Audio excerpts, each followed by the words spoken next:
Students, today I will derive energy of electron in hydrogen atom. Okay. So yesterday what I had derived? Yesterday I had derived in last class the velocity and the radius expression.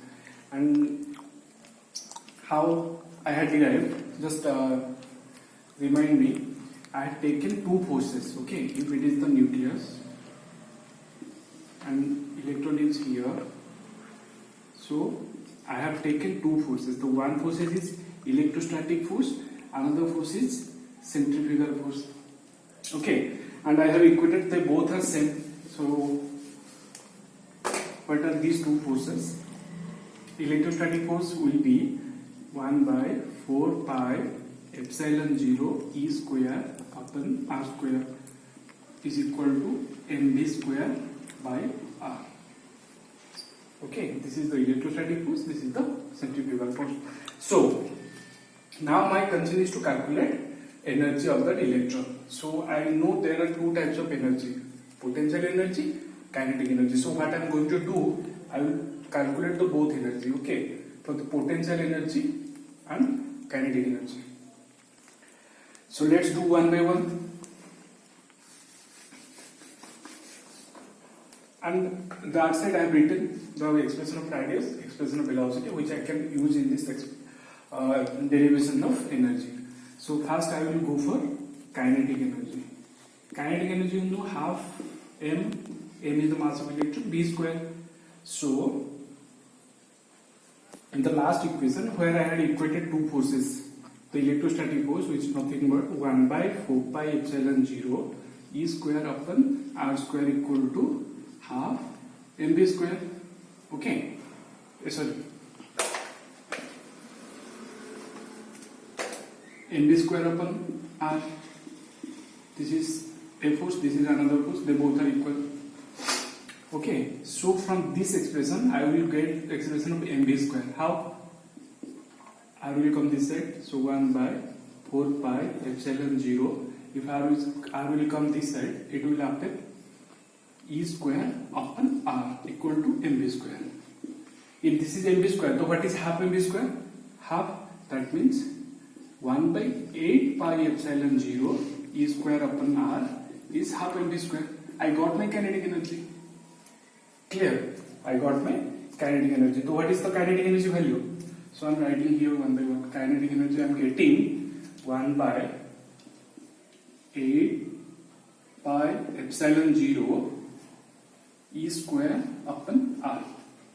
Okay, this is the kinetic energy. Now I will do the calculation of potential energy.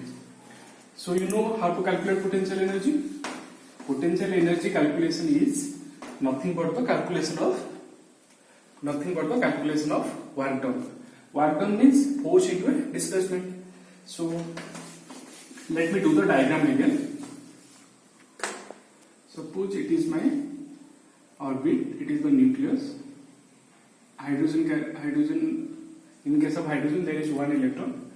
So what I have trying to say, what will be the potential energy of two charge system? You can see potential energy will be force into displacement.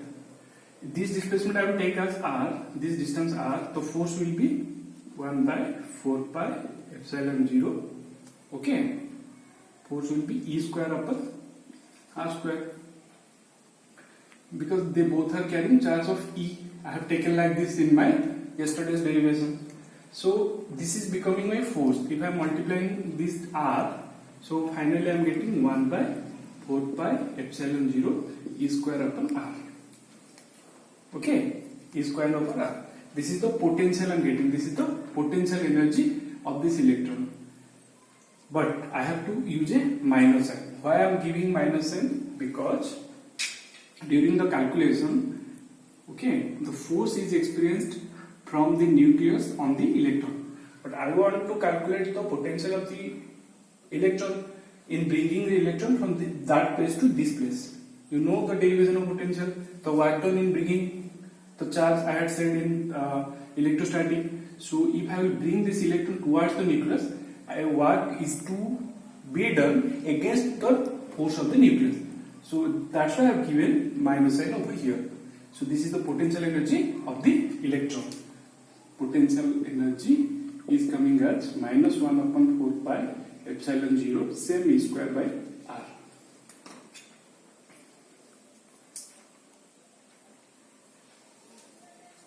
Okay. So now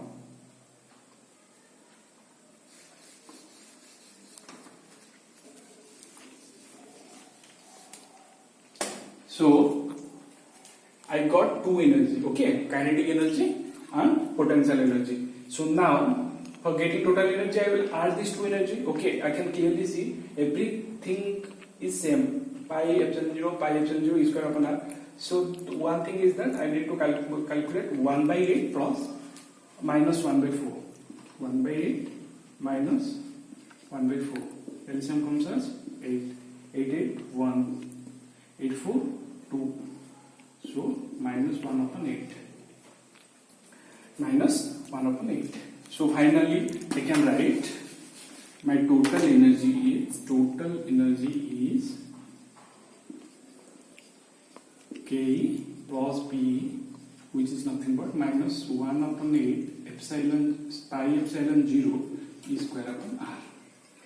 So now you are supposed to put the value of R whatever I have obtained earlier. So whatever I have obtained, this is the expression of R I have written over here. You have to remember the whole derivation because it is coming frequently in exam. So it implies that minus 1 by 8 pi epsilon 0 E square. In place of R, I can write n square h square epsilon 0 upon E square pi m. So you don't need to worry about the long derivations. So in the very next step, you can write like this. They have done a calculation for you. And what is the type of calculation? You can clearly see every factor are constants. Every factors are constants. Mass of electron, pi, charge of electron.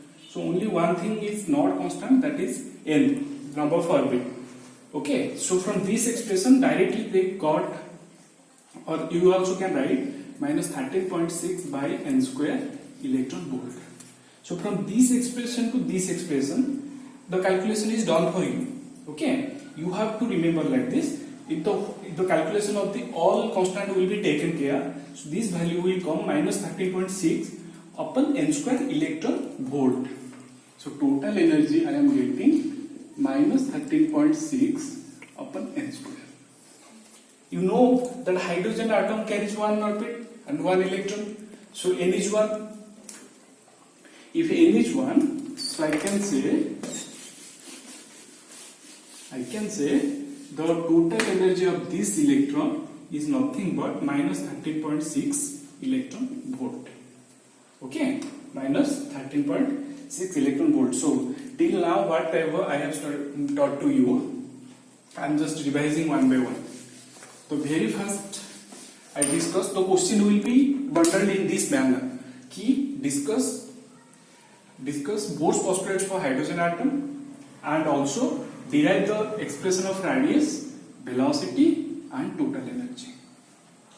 Derive the expression of radius, velocity and total energy. I will suggest to practice once at least to get confirmation that you have memorized properly. So what I did in the calculation of radius, okay, I am just again revising. This is the hydrogen atom, it is the nucleus, it is the electron, the distance is taken as r. So if this charge E, this charge E, the electrostatic force is 1 by 4 pi epsilon 0 E square upon r square, and the centrifugal force which I have taken as mv square by r. Okay, mv square by r. So I can write this 1 by 4 pi epsilon 0 E square by r square equal to mv square by r. This I got from Coulomb's law, the product of charge upon distance square, and this is the constant, and this is from first year circular motion. So from this equation, what I did in last class, I took V separate, I got an expression. I took R separate, I got an expression. Then, okay, from this expression, you can get the value of V. Okay, value of V. V square is there. So bring everything to this side and keep V square in that side. So V is root over of LHS. You can get an expression of V. Similarly for R. R square and R is there. So R will get cancelled out. So bring every terms to one side and R to another side. So you can get an expression of R from this comparison of force. Okay. So you can get the expression of V. You can get the expression of R. Then why am I saying this? To remember how to derive. Okay. As I had already derived. I am not going to derive now. So from this expression you will write the V expression and R expression.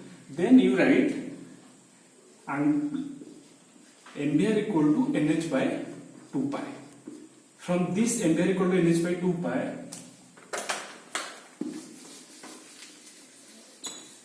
I will get 2.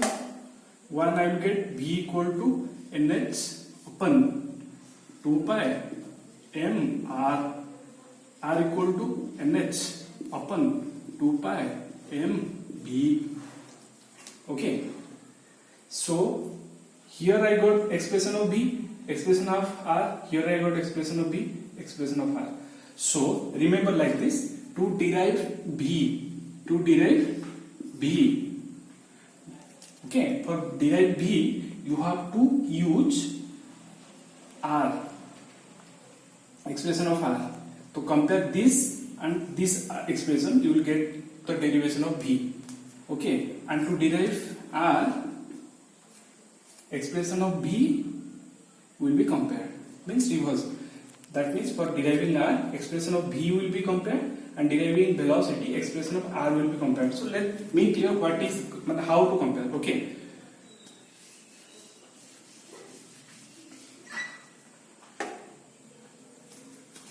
So it's better I will do it again.